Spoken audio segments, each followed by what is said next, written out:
Public policy is a bit of an enigma. There is little consensus on the true definition of public policy.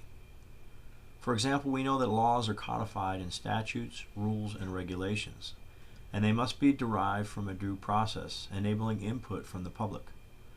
They must also be fair and equitable, and most certainly they must stand the test of law. So where exactly does policy come from?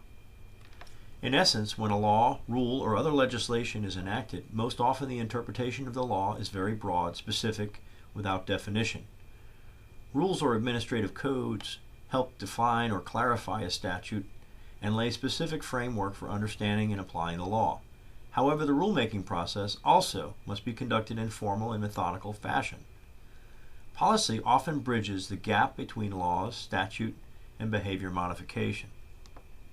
For example, when smoking was first identified as a contributing factor in the 1960s to cancer, there was no immediate call for banning cigarettes. However, when evidence arose that secondhand smoke was lethal, there was a need to modify public behavior to protect the greater good. There were several decades between the two events, and the call for banning cigarettes was not initially unilaterally accepted. Many of the first bans were crafted from public policy developed to modify behavior until enough significant public sentiment was able to influence legislative action. Similar policy issues have arisen concerning cell phone use while driving. Policies instituted by companies to control behavior represented the first push to create public policy concerning driving and texting. Many states have enacted or are considering enacting legislation to prohibit texting while driving.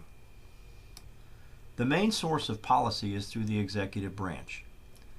Laws are crafted in the legislature, interpreted by the judicial, and the gaps between the two are often made up through policy practice.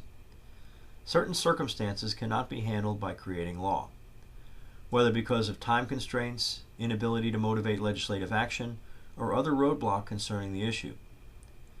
Policy making is designed to bridge the gap between where the laws do what they can do and what needs to be done. There are generally 5 steps in policy-making process. Identifying the agenda, formulation of the policy, adoption of the policy, implementation of the policy, and finally, evaluation of the policy. This then can be cycled back to the agenda to creating the policy if the policy must remain dynamic, as most do.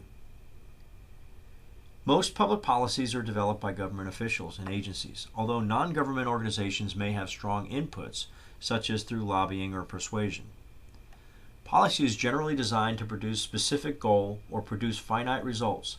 However, oftentimes there can be unintended consequences. An example would be the federal policy to prohibit banking systems to support the sales of marijuana in states where marijuana has been legalized. The intent was to prohibit federal involvement in what remains an illegal substance under federal law.